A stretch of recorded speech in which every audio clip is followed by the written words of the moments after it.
off with Moon Hooch kind of getting in the subway system and playing all that. Like what was New York City to you? And do you recommend the musicians kind of in general try moving there for a specific thing? Yeah, definitely. I mean, if you are an aspiring musician that wants to make a career in music, I'd say New York City or LA are the two places to be. That will really jumpstart your career if you're really hungry for it.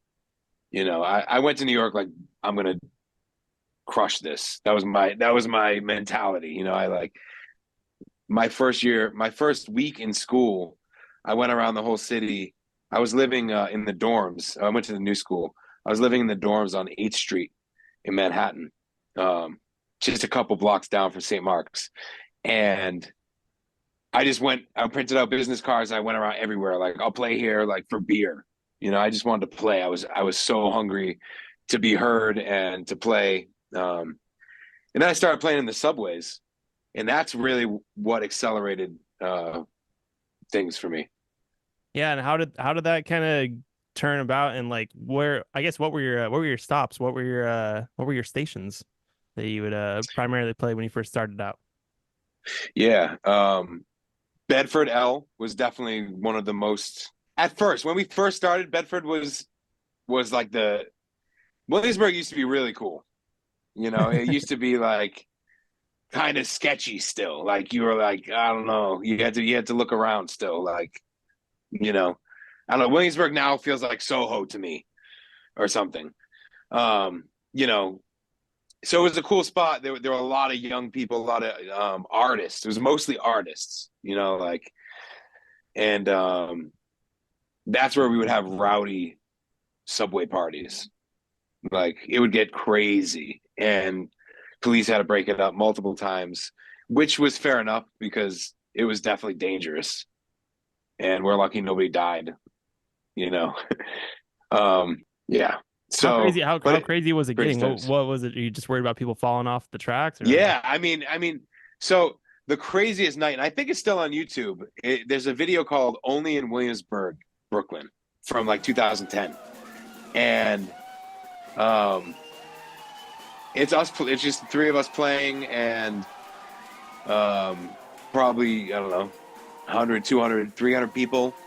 Just it's like a rave, like jumping up and down, just going wild, rashing. And this started becoming a thing. People would bring drinks down there. People started getting crunk on the subway platform. So that's why it was sketchy. You know what I mean? Because it's like, it's just really, the function of the train station is not that. it's not a venue? No, but it was our only venue at first. So, And you what do know, you think what do you think kind of like what was the turning point for you guys to be like, okay, we're gonna start playing venues or we're gonna start touring? What was kind of the next thing that sort of happened in your guys' musical career? um, well, we made a lot of contacts in the subways.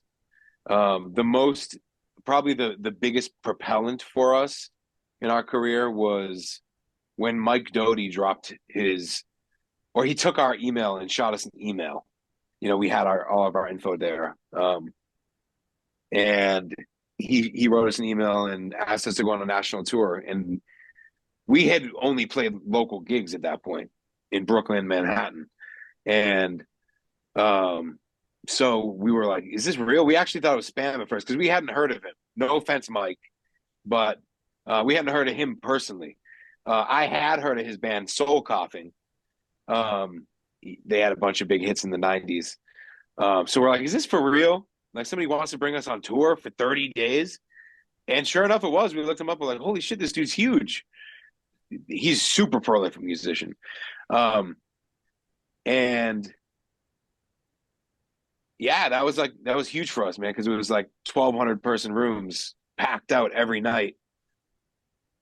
We're 21 years old. I was 20 maybe, and it was just like a dream come true. Like we had been busking for like eight. How long was it? Maybe a year. I think we were busking for about a year at that point, and we were putting in work. We were down there like 8 hours a day. Like we were really putting in work. That was how we made our money. We had no jobs. Um, so yeah. So And and at my what favorite, point? yeah, Yeah, no, good, good. my favorite part of those times was like at the end of the night, busking, coming back. We all lived in the same apartment building. They lived across the hall from me. Um, but we'd come back and dump all the money on the floor. We all the money would be in the bass drum case, and we just dump it all on the floor and get a couple beers and sit around and count money together, just ones. It was great. Sometimes we'd find 100 in there, or like there was once we found a couple hundreds, like multiple people threw $100 bills in. So that was always a fun experience. Um, I miss those days, man. It's different now. It's different when you get written checks and like I don't miss the 8-hour days in the subway, but